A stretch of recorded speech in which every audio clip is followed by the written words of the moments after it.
Welcome into the Sportsmemo NFL Every Game on the Board podcast with our first guest up, hitting 71% year-to-date in the NFL, Mr. Covers. Teddy, welcome into the podcast. How are you? Hey, great to be here, Drew. Thanks for having me.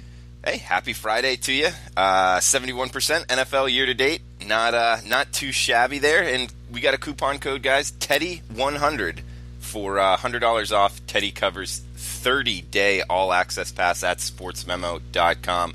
Check that out at the website. But, Teddy, let's get right after it. We got 451, 452 starting Sunday. Detroit, Minnesota. Looks like 49 the total with Minnesota, the Vikings, laying 5 at home. You know, I mean, this line feels a little bit cheap when you think about some of the things that have happened with the Lions over the last week. Certainly the trading away of Golden Tate, where, yeah, it's a long-term move. That was probably a good one. But in the short term, Detroit's weaker this week. And the veterans on the team say, hey, here's this losing franchise. They're jettisoning veterans again. You know, mentally, that was not a good trade for that locker room. When you're talking about Stafford and those 3 elite receivers, you know, with Marvin Jones and Kenny Golladay to go along with Tate, you know, now that receiving core really isn't as dangerous. Of course, Kerryon Johnson didn't do much last week against Seattle after his breakout effort on the ground. So, and of course, the Vikings defense, you're not going to run against Minnesota's defense. So we haven't seen teams do that successfully on any kind of consistent basis, including the Lions against Minnesota's defense in many recent meetings. So for Detroit to move the football here, talking about they're going to be throwing around minus one of their key guys against not like the Vikings pass defense is bad either. They shut down Drew Brees last week, lost because of turnovers. But when you're talking about laying a price with the Vikings, you're also talking about laying a price with an offensive line that isn't good. And we're seeing that, on more and more display in recent weeks. The running game just hasn't developed for Minnesota, and Kirk Cousins under pressure over and over again. From a defensive standpoint, I do have mixed feelings about Minnesota. Their season-long numbers just a little bit better than league average. 5.6 yards per play allowed, 3.7 yards per carry allowed, and a 91.2 opposing QB rating. But clearly, that defense is better now than it was in September. Zimmer's coaching them up. The Lions defensively giving up more than 6 yards per play, significantly worse against the run and the pass than Minnesota. Hence my thought that the line is a little bit short here for Matthew Stafford Company, a team that does not have any history of beating quality foes on the road throughout the Matthew Stafford era. Lean under here as well. Okay, liking the under as well. We got Kansas City at Cleveland here, Teddy. A big point spread, especially for a road team in the NFL, seeing 8.5s, 9s out there, especially going against a team, Cleveland, not good by any means, but 5-3 by most accounts against the number. You think more than a touchdown here with the Browns is worth a look? Yeah, you can get the full analysis on this game. I just posted the free play write-up on Cleveland KC at sportsmemo.com just before we got on air. And the play was on Kansas City. Yeah, sure, the wise guys are going to make a case to bet on Cleveland, just like the wise guys made a case for betting on Buffalo on Monday Night Football, just like the wise guys are making a case to bet the 49ers against the Rams 2 weeks ago. Wise guys like the home dogs in games where you have an elite road favorite and a bottom-fear home dog. And one of my weaknesses as a handicapper, and I recognize it, I overthink things. I overhandicap things. I overanalyze things. And I really I've made a conscious effort to sometimes keep it simple, stupid. Okay? This is a keep it simple, stupid game. There's turmoil in Cleveland. Are you going to tell me that when you have a rookie quarterback and you fire an offensive-minded head coach and the offensive coordinator, that Baker Mayfield's going to be better this week? No. That's not. And have you noticed, by the way, Kansas City's defense? Sacks, quarterback pressure last week. Dee Ford was a monster. Take out the game against the Patriots in New England. This defense only given up 47 in their last 3 contests, 23 or less in every game. The defense is getting better for KC. On the other hand, and then one more factor to consider here. For the Browns, here's Greg Williams back as a head coach again. Okay, a guy who's failed. I mean, epic fails. But here's Williams, and when did Jackson get fired? On Tuesday? Okay, here you go. Here's a guy with a bad track record, a guy that, oh, by the way, now you're in charge of the offense as well because we fired the head coach and the offense coordinator. Oh, and what does Williams do defensively? We know what he does. He blitzes and he blitzes and he blitzes some more. I like the concept of those KC receivers going in single coverage because Greg Williams is addicted to the blitz. I'm not overthinking this one. It's Chiefs or pass for this better. You can read the full analysis right now at sportsmemo.com. Good handicapping advice there. KISS, keep it simple, stupid. Goes across multiple sports there, Teddy. Sometimes it really does.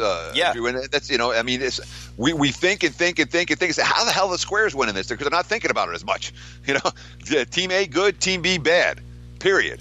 And that's the way we got with KC Buffalo. You can find 46 reasons to bet on the or KC Cleveland. I mean, you find all of. I mean, I'm sure you can make reason after reason. Browns. Not my money. Good stuff, Teddy. We got NFC North battle here. Pittsburgh at Baltimore, 47 the total with a key number here. 2.5 Baltimore laying at home. Sure, and the 2.5 down from 3-0, but Steelers money. Steelers have been a very popular betting choice so far this week, and I mean we're seeing the markets crashing on the Ravens, I should say. Why are the markets crashing on the Ravens? Because that's what the markets do. They underreact, and then all of a sudden overreact. It's been a rough run for Baltimore over the course of the last month. They lost to Cleveland, they had the win over the Titans, then the missed extra point loss to the Saints, and then last week against the Panthers. That was the worst effort they've had all year. I don't think there's any question that they haven't, they didn't bring it on either end. But it's also a defense that shut down Drew Brees the week before. It's a team that, at home this season, again, the loss against the Saints, but their other two games they won by a combined, their other two home games, they won by a combined total of 57 points. And then missed extra point from Tucker in that one. Circle the wagons time for a team that's been pretty good at circling the wagons. Although it is Pittsburgh who's in revenge for a 26-14 loss earlier in the season. It's the Steelers that come in with the quote-unquote momentum. Pittsburgh has been the hotter team of late, and everyone thinks that all the Steelers' problems are solved right now. They're 4-2-1. They're back in control of the division. You got James Conner coming off these, monster. What does he have? 6 touchdowns and more than 500 yards from scrimmage over the last 3 weeks. Yeah, he's a beast out there, Teddy. I mean, he was a beast at Pitt. This guy, I mean, it's no surprise. At the NFL level, I don't blame Pittsburgh for not playing Le'Veon Bell. I'll just put it that way. But, with wins over the Falcons, the Bengals, the Browns, the last 3 ball games, there's a very clear assessment here.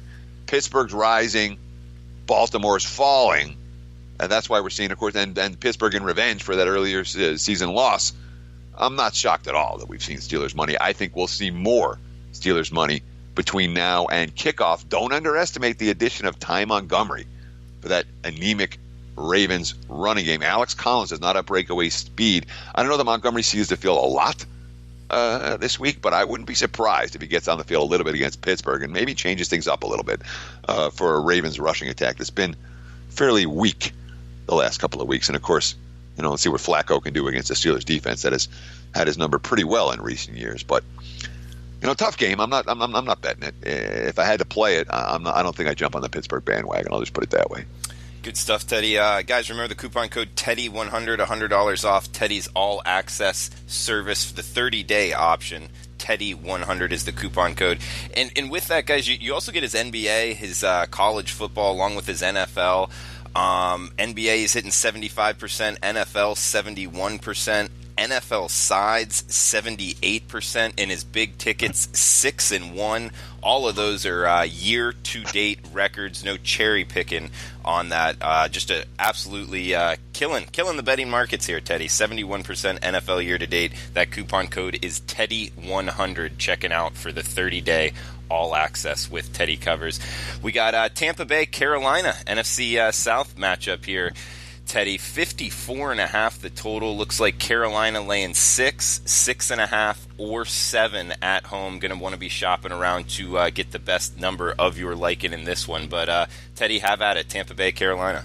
Yeah, and I appreciate the kudos. It has been a real good football season. I'll put it this way. The guys that signed up at the beginning of the season, everyone's signing up for another month and another month and another month. So it has been very, very good. Of course, past results do not necessarily indicate future results. That's why you have to keep your nose to the grindstone. Why in the month of November nobody gets any sleep. But let's talk about this Carolina Panthers team, because this is kind of interesting. There's a lot of love for Carolina. And when you talk about games that the Panthers have won by more than 2 scores, by 2 scores or more this year. You know, they had the one game against Cincy back in September, and then last week against Baltimore where the Ravens were flat as a pancake. It's not like Carolina's been blowing teams off the field every week. And again, when you have the back-to-back wins and covers against marquee opponents, you know, rallying from the fourth quarter in Philadelphia, last week pretty much domination start to finish against the Ravens, there's a little bit of a betting bandwagon here with the Carolina Panthers that I'm not sensing for Tampa Bay supporters. Yeah, the Bucs got the money last week. They weren't the right side in that ballgame, and it all comes down to a defense that, you know, continues to get torched. When you look at opposing QB ratings this year, there's some bad ones out there. Lions are pretty bad. The Raiders are pretty bad, as we saw last night. Falcons have been ugly. New Orleans has some pretty lousy aggregate numbers, but none of them stand anywhere near Tampa. Opposing quarterbacks have a QB rating of 123.5 against the Tampa Bay Buccaneers this season. All right, the NFL average is 94. All right, that is off the charts bad. Yeah. You throw in a -9 turnover margin, and you can understand why this is a sub 500 team. Once again, you have a head coach who's playing QB shuffle. It looks like Fitzmagic again this weekend. You have a head coach who is under fire and coaching for his job in Tampa, but he has no defense. They already fired the coordinator. What do they got left to do for the Bucs? Basically, they don't have a lot left to do. What they have to do is put up points in bunches because they know this defense isn't going to be capable of getting a whole lot of stops. And make no mistake about it, they scored 26 or more six times in 7 games. Tampa has. This offense has consistently clicked. I talked about all their bad defensive numbers. Offensively, they're a yard per play better than Carolina. At this stage of the season, that's a significant sample size. So, I mean, there's a case to be made for the dog here, perhaps, but the bandwagon for Carolina. And you know how it is that as I'm going around town, you're walking in and out of sports books, you're walking around at casinos, you hear a lot of talk, you hear people talk, you talk to your friends. When everyone's buzzing about the same team, oh wow, the Panthers are getting good right now. That to me is that's your red flag on Carolina. It's the same story with like, oh my God, how could anyone take so and so this week? When you hear that over and over around town, that's a red flag as well. So I guess I've talked a lot on a game that I really have no opinion on, and I'm not close to making a bet on this game. At 7, I don't take Tampa. At 4, I don't lay with Carolina. So, the one thing I will say that Bucs are an over team, although bargain, the total at 55, there are no bargains in that regard. Well, Teddy, let me just ask you real quick about the quarterback situation at Tampa. You brought it up with Fitzmagic. Ryan Fitzpatrick, Jameis Winston, we're getting changed at quarterback. Do you find any possible value, or do you think that it's actually a bad thing for the football team? It's definitely a bad thing for the football team. When you have a quarterback that's the same quarterback every week, everyone gets in rhythm with that quarterback, and the quarterback dictates things. And it's when you're playing QB shuffle, there are teams that have been able to do it, that can do it, as a week-in, week-out basis where here's this guy, and oh, he's getting benched, and now here's that guy, and oh, he's getting hurt, and now we're back to the first guy, and now we're back to the second guy.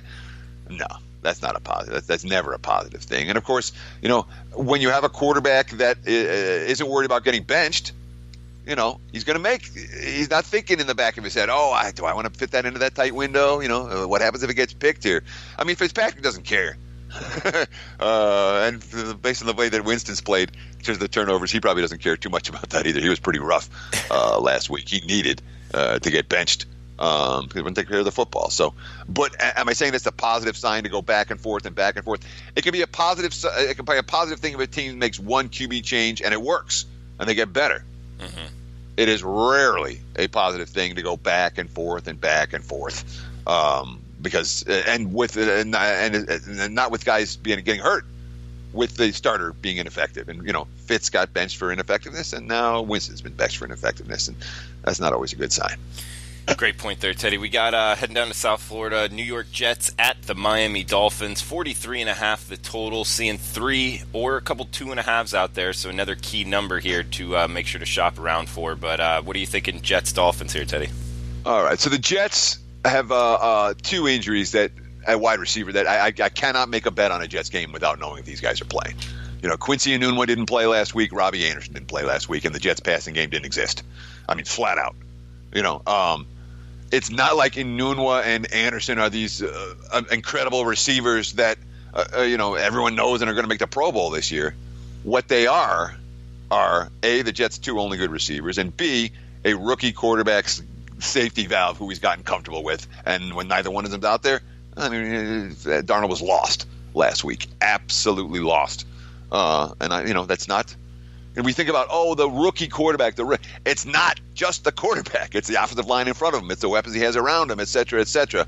It's the game plan. It's what kind of spots is he in? Does he have to rally back from 3 touchdowns down? Is the defense, are they able to run the football? So many other factors. And the Jets' offense without their top 2 wideouts is no good. It's flat out no good. Of course, the Dolphins' defense, I've been talking about how bad Tampa's is. Miami's isn't much better, 6.5 yards per play allowed for the Bucs. The only team that's worse than that is Oakland. Well, it's 6.4 yards per play allowed for Miami. So it's not real good. They've been bad against the run. They've been bad against the pass. And they've certainly been trending in the wrong direction in recent weeks. The season win report's looking real good midway through the campaign, Drew. But one I am concerned about, I've got the Dolphins over 6.5 wins, and they got up to that 3-0 start. I'm like, money! Yeah. And then, not anymore. Now they're fine. That's one. They got to get 3 more wins, and this is probably one of them. But Jets in revenge for an early season loss against Miami. That was week 2. That was when the Jets were coming off that Monday night blowout over the Lions. They were fat and happy on a short week, and they played like it. The Jets aren't fat and happy off a short week this time. And with Brock Osweiler at QB, and with Miami's concerning defensive numbers, and with Adam Gase's job security getting seemingly weaker by the week, not like Todd Bowles is in great shape, but I worry about Miami right now. They're not a team I'm comfortable laying a field goal with.